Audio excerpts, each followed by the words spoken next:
তুমি কবর জল করো ওগো মোর প্রিয় নবী। আলহামদুলিল্লাহি রাব্বিল আলামিন ওয়াসসালাতু ওয়াসসালামু আলা সাইয়্যিদিল মুরসালিন আম্মা বা'দ ফাআউযু বিল্লাহি মিনাশ শাইতানির রাজীম বিসমিল্লাহির রহমানির রহিম। আসসালাতু ওয়াসসালামু আলাইকা ইয়া রাসূলাল্লাহ ওয়া আলা আলিকা ওয়া আসহাবিকা ইয়া হাবিবাল্লাহ। আসসালাতু ওয়াসসালামু আলাইকা ইয়া নবিয়াল্লাহ ওয়া আলা আলিকা ওয়া আসহাবিকা ইয়া নূরাল্লাহ। প্রিয় ইসলামী ভাইরা, মাদানী চ্যানেলের দর্শক শ্রোতা, আপনাদেরকে আরও একবার স্বাগত জানাচ্ছি কবরবাসীর ঘটনাবলী অনুষ্ঠানে। প্রতি সপ্তাহ নিয়ে ইনশাআল্লাহ তাআলা আমরা আজকেও কবরবাসীদের বিভিন্ন বিষয় সম্পর্কিত আমরা ঘটনা শ্রবণ করব। আল্লাহ সুবহানাহু ওয়া তাআলা আমাদেরকে শুরু থেকে শেষ পর্যন্ত মনোযোগ সহকারে শোনার সে তৌফিক আল্লাহ আমাদেরকে নসিব করুক এবং চেষ্টা করব সেটা নেকির দাওয়াত দেওয়ার উদ্দেশ্যে অপর নিকট পৌঁছে দেব ইনশাআল্লাহ তাআলা। শুরুতে আসুন দরুদে পাকের ফজিলত আমরা শ্রবণ করি।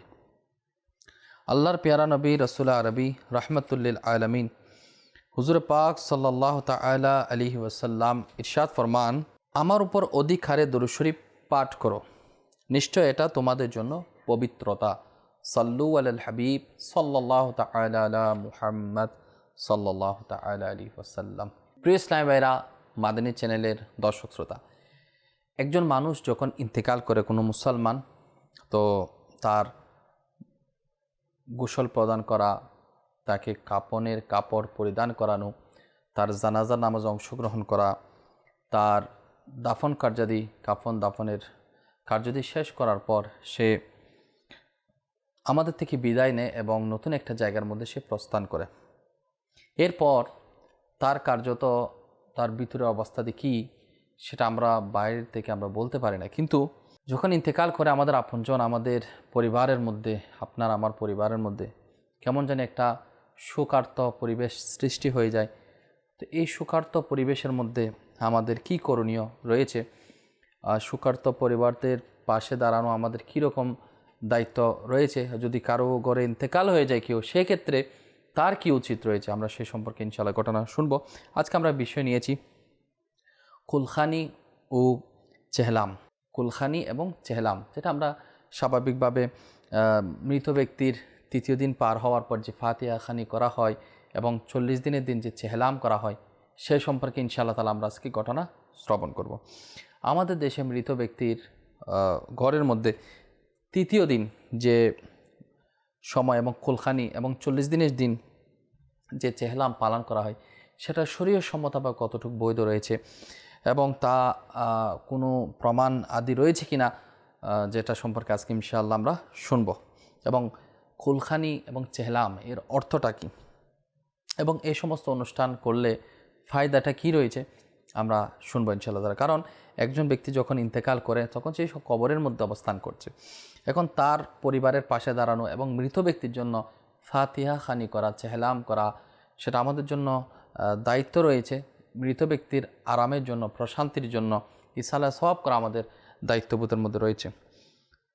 কুলখানি ও চেহলাম এর অর্থ হচ্ছে যথাক্রমে তৃতীয় দিন এবং 40 দিনে মরহুম মরহুমার রুহের মাগফিরাতের জন্য ফাতিহা খানি, জিয়ারত, মিলাদ, পাঠ, জিকির, মিসকিনকে খাদ্য বিতরণ করা, এর সওয়াব মৃত ব্যক্তির রুহে পৌঁছে দেওয়া, এটা হচ্ছে কুলখানি এবং চেহলাম।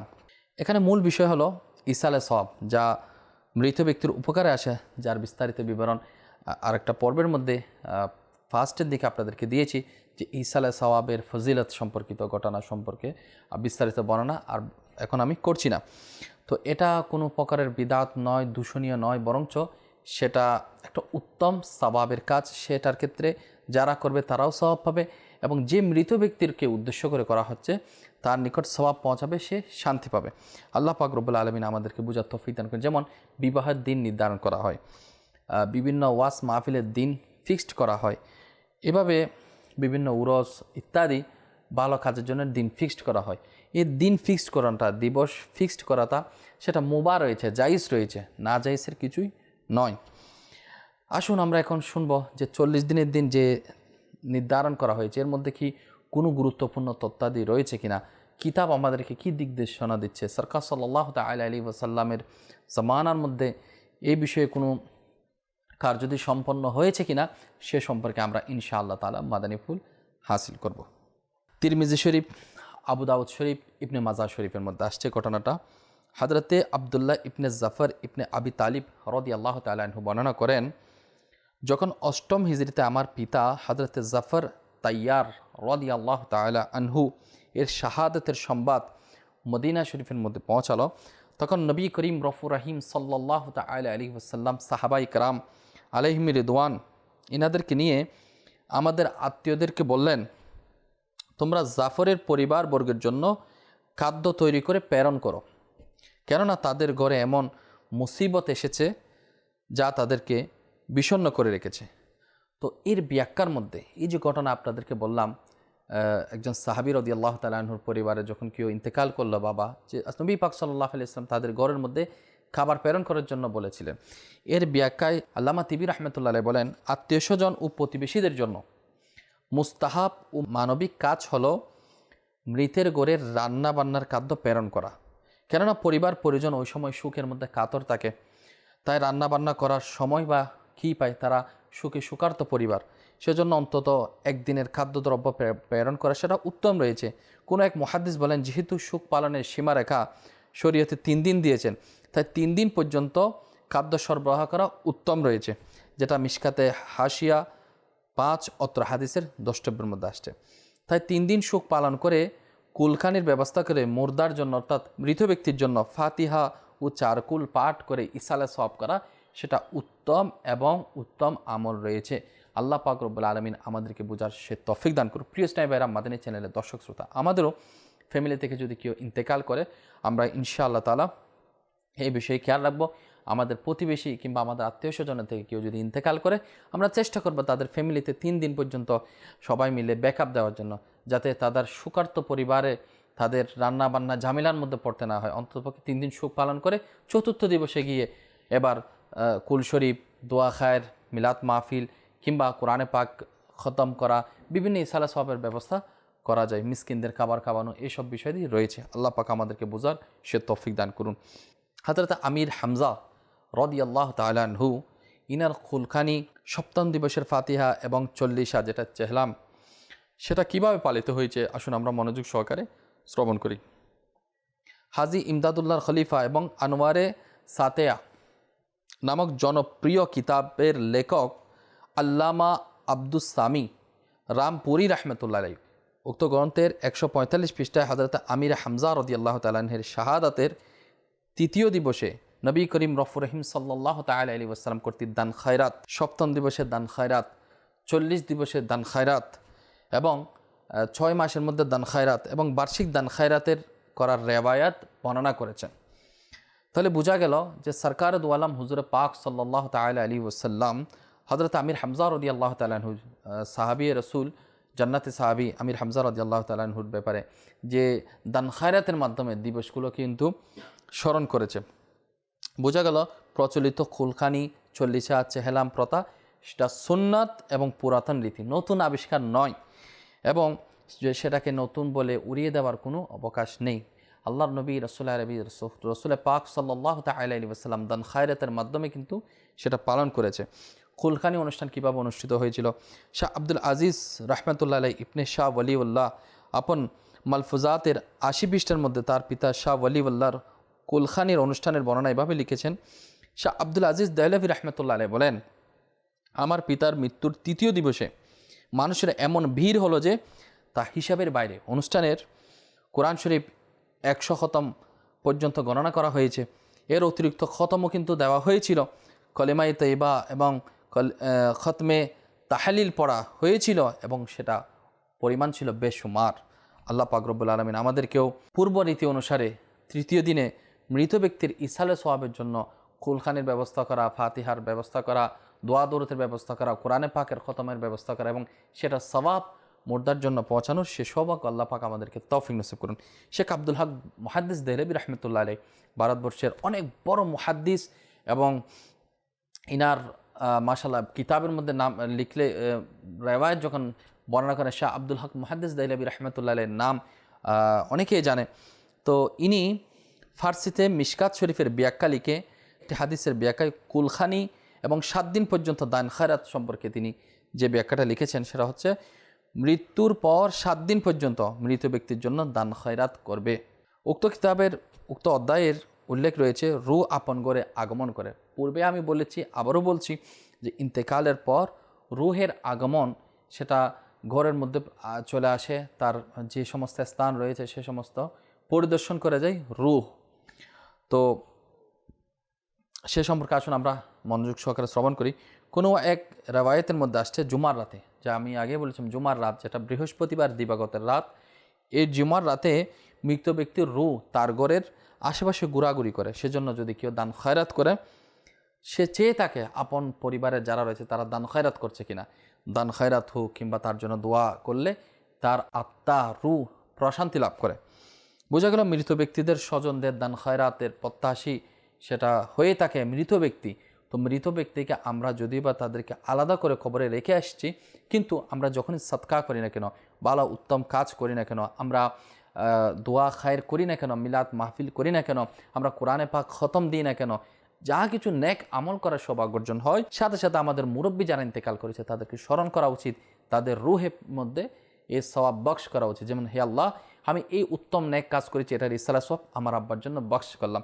শুধু এতটুকু বলাতেই কিন্তু এই মৃত ব্যক্তির জন্য সেটা অনেক বড় উপকার সাধিত হয়। রুহের অবস্থান সম্পর্কে তো আগে বর্ণনা করা হয়েছে। ইমাম মালিক রহমতুল্লাহ আলাই ইনি বলেন রু মুক্ত অবস্থায় থাকে, যেখানে ইচ্ছা যাতায়াত করতে পারে। সুতরাং শেখ আব্দুল হক মুহাদ্দিস দেওলভী রহমতুল্লাহ আলাইয়ের মন্তব্য ইমাম মালিকের রায়বায়তের সাথে পূর্ণ সামঞ্জস্যপূর্ণ। অতএব জুমার রাতের রুহের আপন ঘরে আগমন এবং আপনজনদের দান খয়রাতের প্রত্যাশা সেটা কিন্তু সম্পূর্ণ সঠিক এবং উত্তম কাজ, সেটা প্রমাণিত হয়। সুতরাং প্রত্যেক সপ্তাহে মুর্দার জন্য দান খয়রাত করা, দোয়া করা, আল্লাহ পাক রব্বুল আলামিন আমাদেরকে সে তৌফিক নসিব করুন। আচ্ছা, এবার আসুন আমরা ফাতিহা খানি কী পদ্ধতিতে করব, কোন পন্থায় আমরা ফাতিহা খানি উদযাপন করব। হাদিসে পাকের মধ্যে রয়েছে যে দুররে মুখতার কিতাবের মধ্যে আসছে যে ফাতিহা খানি কুলখানি ইসালে সোয়াবের পদ্ধতিটা এরকম যে নবী করিম রফুর রাহিম রহমাতুল্লিল আলামিন হুজুর পাক সাল্লাল্লাহু তাআলা আলাইহি ওয়াসাল্লাম ইরশাদ করেছেন, যে ব্যক্তি 11 বার সূরা ইখলাস পাঠ করে মৃত ব্যক্তির নামে সওয়াব দান করে দেয়, ইসালে সওয়াব করে সেটা পৌঁছিয়ে দেয়, তার আমল নামায়ও সকল মুর্দাগণের সমান সওয়াব লিখা হয়। ফতোয়ায়ে শামিতে উক্ত অধ্যায়ের দুররে মুখতারের এবারতের ব্যাখ্যায় সওয়াব রাসানির পূর্ণ অর্থাৎ সওয়াব পৌঁছানোর পূর্ণ পদ্ধতি ও দোয়া মোনাজাত সম্পর্কে উল্লেখ রয়েছে। আসুন আমরা ফতোয়ায়ে শামির সেই ব্যাখ্যাটা আমরা শুনতে থাকি। যেমন মুদ্দার জন্য অর্থাৎ যেটা মৃত ব্যক্তির জন্য কোরআন থেকে যা কিছু সম্ভব হয় তেলাওয়াত করবে, যতটুকু পসিবল হয়। পুরা কোরআন খতম হতে পারে, সূরা ইয়াসিন, সূরা মুলক, সূরা মুজাম্মিল, যেটা সুন্দর হয়, যেটাই বলা হয় সূরা রহমান। তারপরে উত্তমটা আমি বলছি যে সূরা ফাতিহা, সূরা বাকারার প্রথম 5 আয়াত, যেটা রিওয়ায়াতের মধ্যে আছে ফতোয়া শামির মধ্যে, যে সূরা ফাতিহা, সূরা বাকারার প্রথম 5 আয়াত এবং শেষ 3 আয়াত, আয়াতুল কুরসি, সূরা ইয়াসিন, সূরা মুলক, সূরা তাকাসুর, সূরা ইখলাস 12 বার অথবা 11 বার কিংবা 7 বার কিংবা 3 বার তিলাওয়াত করবে এবং এভাবে মোনাজাত করবে, হে আল্লাহ, আমি যা কিছু তিলাওয়াত করেছি তুমি তার সওয়াব অমুককে পৌঁছিয়ে দাও। তাই ফতোয়া শামির মধ্যে আসছে। ফতোয়া শামির এবারত থেকে আমরা বুঝতে পারি, প্রিয় ইসলামী ভাইরা, তিলাওয়াত করা মানে সওয়াব পৌঁছানোর জন্য যথেষ্ট নয়, সম্মিলিতভাবে দোয়া করা, তেলাওয়াত করার সাথে সাথে সম্মিলিতভাবে দোয়া করা, মোনাজাত করার উপর গুরুত্ব আরোপ করা হয়েছে। তো অতএব লোক সমাগম করা, অনুষ্ঠান করা, গুরুত্ব আরোপ সেটার মধ্যে এই ফতোয়ার অনুসারে আমরা করতে পারি। আল্লাহ পাক রব্বুল আলামিন আমাদেরকে এর যথার্থ মর্যাদা দেওয়ার সৌভাগ্য আমাদেরকে নসিব করুক। একটা প্রিয় ইসলামী ভাইরা, মাদানী চ্যানেলের দর্শক শ্রোতা, একটা জিনিস খেয়াল করি, আজকে আমার মুরব্বীদের জন্য আমি ইসালে সওয়াবের ব্যবস্থা করতেছি, ফাতিহা খানি, মানুষকে দাওয়াত খাওয়ানো কিংবা গরিবদেরকে খাওয়ানোর ব্যবস্থা করছি, দোয়া খায়রের ব্যবস্থা করছি। আজকে যদি আমি সেটাকে অমান্য করি, একদিন আমাকে ইন্তেকাল করতে হবে, আপনাকে ইন্তেকাল করতে হবে, ইন্তেকালের পর আমাকে আপনাকে কে স্মরণ করবে? সেজন্য আমাদের বুজুর্গানে দিন যে কাজটা আমাদের জন্য করে দেখিয়ে গিয়েছেন সাহাবায়ে কেরাম যে আমল করেছেন নবী পাক সাল্লাল্লাহু তাআলা আলাইহি ওয়াসাল্লাম দান খায়রাতের মাধ্যমে, এবং যে দিক নির্দেশনা দিয়েছেন আমরা যদি সে মোতাবেক আমল করি, যদিও বা লোক সমাজে হয়তো অনেকে সেরা বলতে পারে নতুন রীতিনীতি, আসলে নতুন রীতিনীতি নয়। আমার জানা না থাকা মানে এটা নয় যে সেটা কিতাবের মধ্যে নেই কিংবা সেটা নতুন আবিষ্কার। নতুন আবিষ্কার নয়, বরঞ্চ আমাদের বুজুর্গানে দিন শেখ আব্দুল হক মুহাদ্দিস দেহলভী রাহমাতুল্লাহ আলাইহির মতো, হযরতে আমির হামজা রাদিয়াল্লাহু তাআলা জান্নাতি সাহাবী, ইনার ব্যাপারেও সরকার সাল্লাল্লাহু আলাইহি ওয়াসাল্লাম স্বয়ং দান খায়রাতের মাধ্যমে কিন্তু দিবসগুলো পালন করেছে। আল্লাহ পাক আমাদেরকে বোঝার সে তৌফিক দান করুক। প্রিয় ইসলামের মাদানী চ্যানেলের দর্শক শ্রোতা, আমরা যে তাবাররুক পাকাই, তাবাররুক পাকানোর পরে রান্না করার পরে যে খাদ্য সামগ্রী সামনে রেখে দোয়া মোনাজাত করি, সেটাকে আসলে কতটুকু যুক্তিসঙ্গত? হয়তো অনেকের প্রশ্ন রয়েছে যে আমরা সামনে রাখবো কেন। আসুন প্রিয় ইসলামের মাদানী চ্যানেলের দর্শক শ্রোতা, সে সম্পর্কে আমরা মাদানী ফুল হাসিল করি।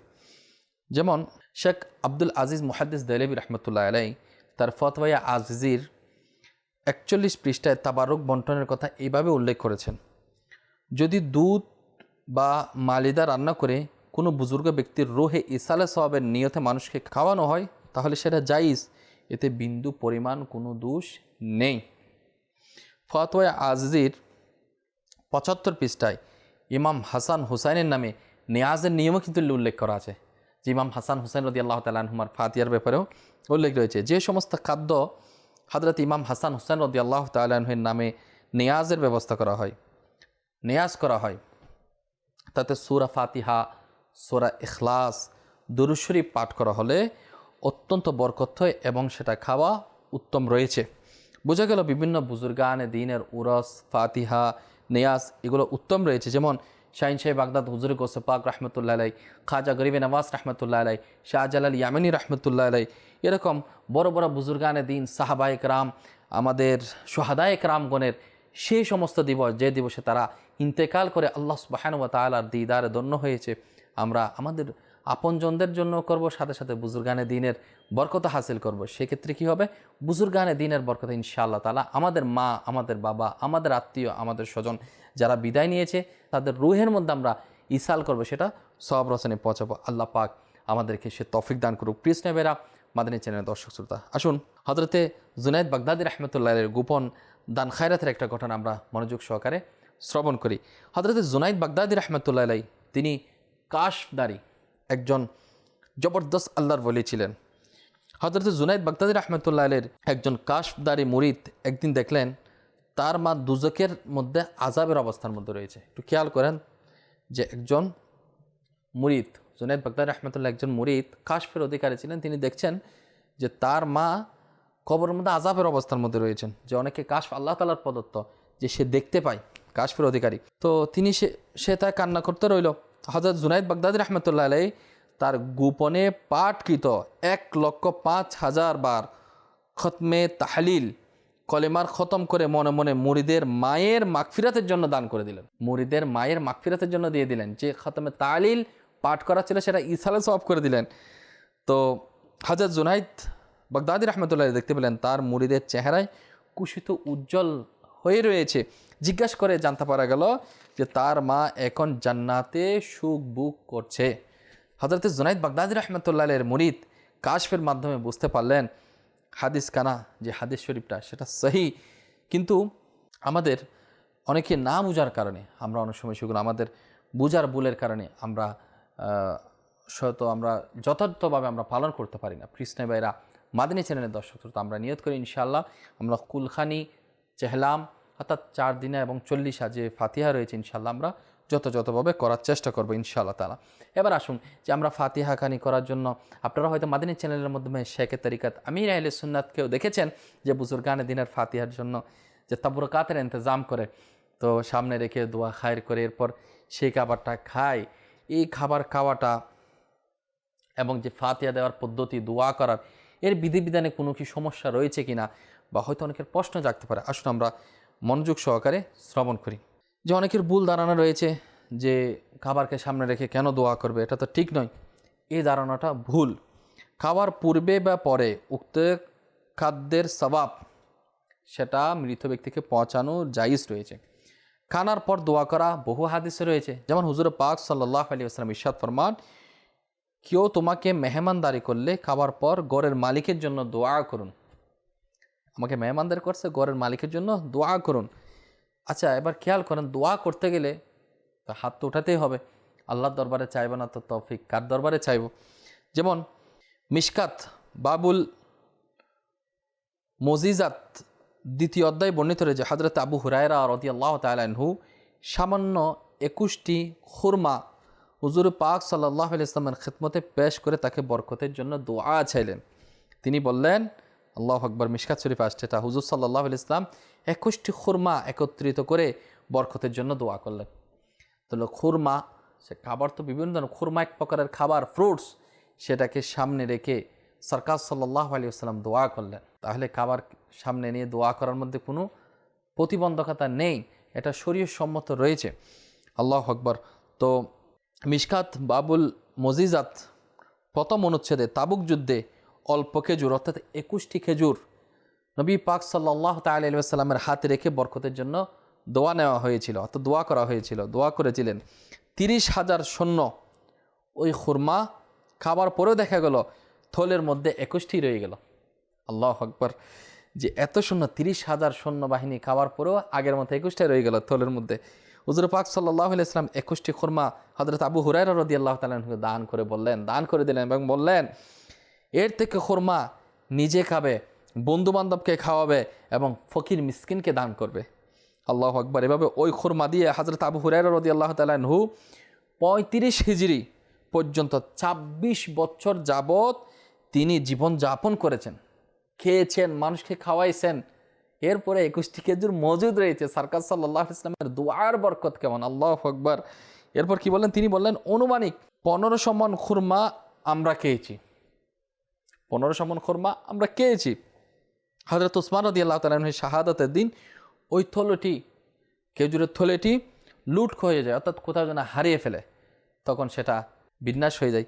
আল্লাহ পাক আমাদেরকে বোঝার তৌফিক দান করুক। হযরতে যায়নাব বিনতে জাহাশ রাদিয়াল্লাহু তাআলা আনহা এর সাথে হুজুর পাক সাল্লাল্লাহু তাআলা আলাইহি ওয়াসাল্লামের বিবাহের দিন হযরতে জাবেরের স্ত্রী উম্মে সুলাইম রাদিয়াল্লাহু তাআলা আনহা ওলিমার জন্য সামান্য খাদ্য তৈরি করলেন, কিন্তু লোক উপস্থিত হলো বেশি। হুজুর পাক সাল্লাল্লাহু আলাইহি ওয়াসাল্লাম ওই খাদ্য উপর হাত রেখে, আল্লাহু আকবার, হাত মুবারক রেখে কিছু দোয়া করলেন, এতে সকলে খাওয়ার পরেও খাদ্য বেঁচে গেল। প্রিয় ইসলামী ভাইয়েরা, মাদানী চ্যানেলের দর্শক শ্রোতা, দোয়া তো করার জায়েজই রয়েছে, তো দোয়া যখন করবা হাত তুলতে সমস্যাটা কি? আল্লাহর দরবারে তৌফিক আমাদেরকে চাওয়ার, আল্লাহ পাক সে তৌফিক আমাদেরকে নসিব করুক। মাদানী চ্যানেল দর্শক, শেষ করেই বলছি, আলহামদুলিল্লাহ, আল্লাহ পাকের দয়া, আমরা আশিকানে রসুল, আমরা আল্লাহর ওলিকে মোহাব্বত করি, আমরা সাহাবায়ে কেরামকে মোহাব্বত করি, নবী আলাইহিস সালাতু ওয়াস সালামের মোহাব্বত আমাদের মধ্যে রয়েছে। তো আমাদের দাওয়াত ইসলামের আমির কিবলা শেখের তরিকাত আমলের মাধ্যমে জানিয়ে দিচ্ছে যে বুজুর্গানে দিনের তরিকাগুলো। তো ইনশাআল্লাহ আমরা চেষ্টা করব মৃত ব্যক্তির জন্য চেহলাম করা, কুলখানির ব্যবস্থা করা, ফাতিহা নিয়াজের ব্যবস্থা করা। ইনশাআল্লাহ আপনি মারা গেলেও আপনি সওয়াব, আপনার এই ধারাবাহিকতা ইনশাআল্লাহ জারি থাকবে, সওয়াব চলতে থাকবে। আল্লাহ পাক আমাদেরকে আমল করার সে তৌফিক নসিব করুন। আমিন বিজাহি নবিল আমিন সাল্লাল্লাহু তাআলা আলাইহি ওয়াসাল্লাম। তুমি কবর জল করো, ওগো মোর প্রিয়